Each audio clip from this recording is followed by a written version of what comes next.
The troubles are raging at this point, so places are getting bombed, people are getting killed, many of the workers went on hunger strikes to protest the political strife.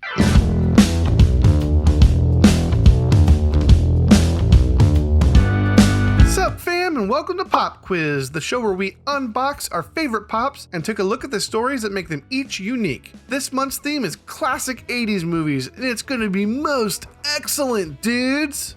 Excellent!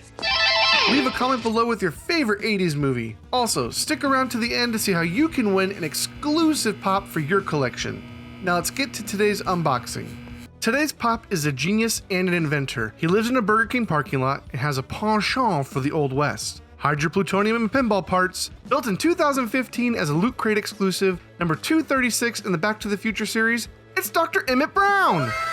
Now, I'm sure you're wondering why we're unboxing a pop with no box. You see, this pop is what we call a rescue pop. We have a local collector's store that deals in new and used toys and figurines. They have a small section of previously loved pops, and we like to go in and rescue them whenever we get the chance. We have several of these rescue pops, including this Dr. Emmett Brown, who was originally a Loot Crate exclusive, which means the only way to get him outside of the resale market was to have a subscription to the Loot Crate monthly subscription box.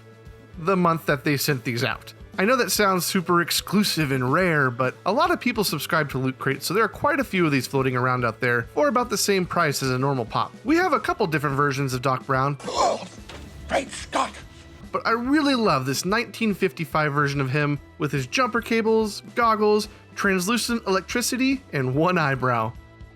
If you don't know, Dr. Emmett Brown is from the 1985 classic Back to the Future, which has our intrepid doctor inventing a time machine. Through a series of unfortunate events, the doc's assistant and star of the movie, Marty McFly, ends up accidentally sending himself back to 1955. He must carefully navigate this past version of his hometown, trying not to do anything that will alter his history as he knows it, all in an attempt to get back to his own time, to get back to the future.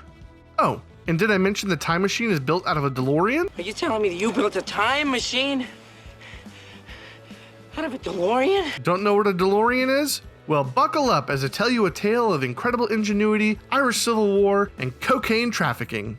Who's that Funko Pop? Hey everyone! Wanted to take a quick sec and remind you to subscribe. It's free for you and it means the world to me. It honestly helps, and if you're already a subscriber, you're the best. Now back to the video. It's Doc Brown!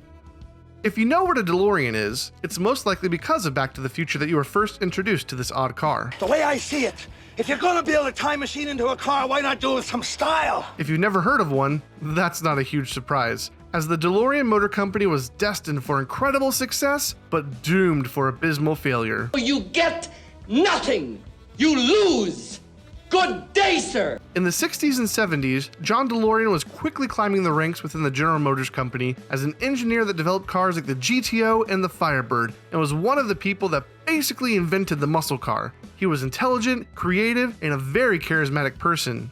Basically a rock star in the automotive industry at the time, and was on track to becoming the president of General Motors. But a life behind a desk was not the life for him. In 1973, DeLorean left GM and formed his own company, the DeLorean Motor Company. He wanted to create the perfect car, one that was stylish but fast, environmentally friendly and safe, and affordable. And some things are so snazzy they never go out of style, like tail fins and bubble domes and shag carpeting. He designed the prototype with famed Italian designer Giorgetto Giugiaro, and quickly began collecting investments from celebrities like Johnny Carson and Sammy Davis Jr., as well as dealerships that would not only sell the car but own a piece of the company. This was not enough to open a brand new factory though, plus Ford and GM were doing everything they could to keep DeLorean from building his cars here in the US. So DeLorean needed a large investment and a place to build his factory. Meanwhile, on the other side of the pond, things were heating up in a conflict between the Republic of Ireland and Northern Ireland. Irish people are so oppressed. Irish people are so miserable. This is the dichotomy of Irish people, the duality of man. Here's some quick and dirty history. You see, back in the 1500s, Henry VIII wanted to get a divorce, but the Pope wouldn't allow it. So Henry left the Catholic Church and started the Church of England. This religious and political rift carried on through much of the British settlements over the years and helped to culminate and fuel the division of the Protestant and British-owned Northern Ireland and the independent Irish Catholics of the Republic of Ireland. This conflict was at its peak and most violent during a time known as the Troubles that ran from the 1960s into the late 90s. Because of the unrest happening in Northern Ireland, the UK was looking for someone to come in to help create jobs and stability in the country. DeLorean was looking for funding and a place to build his factory, and the UK was looking for someone to fund and help build in Northern Ireland. All the stars were aligned for an incredible success, but it was all downhill from here.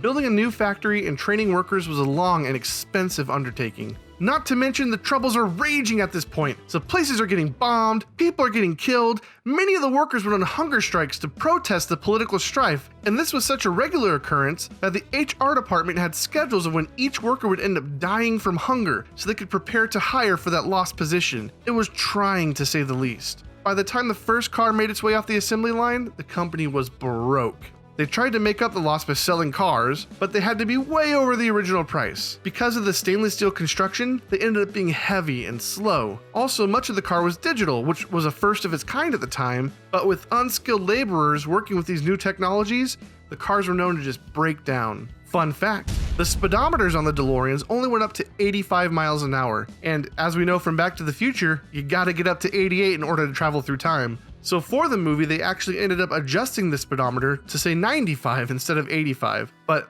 as I said, the original cars were much slower than that. Between the high price tag, constant warranty work, and factory challenges, they needed money and they needed it fast. At that time, the UK was done putting money into this venture and refused to help bail DeLorean out. No soup for you! DeLorean, cornered and with no way out, decided, with the guidance of his neighbor, to traffic cocaine in order to raise the money.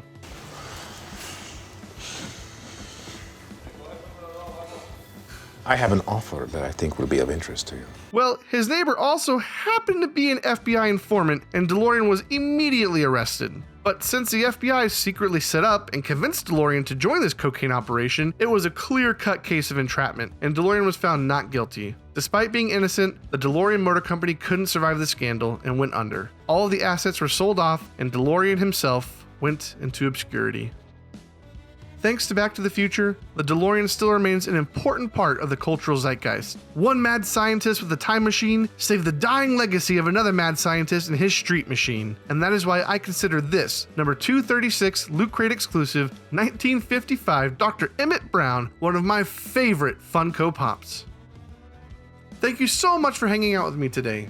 I have good news! Good news, everyone! To say thank you this Thanksgiving, I will be giving away this 6-inch 2020 convention exclusive Fezzik Pop from The Princess Bride at the end of this series. All you need to do to enter is leave a comment below with #thanks. I'll draw a comment at random and announce the winner in the final video of November. So pop that like button if you like this, leave a comment below with your thoughts on this pop, and don't forget to subscribe and check out my other videos. If you want to buy this pop for your own collection, there is an Amazon affiliate link down in the description.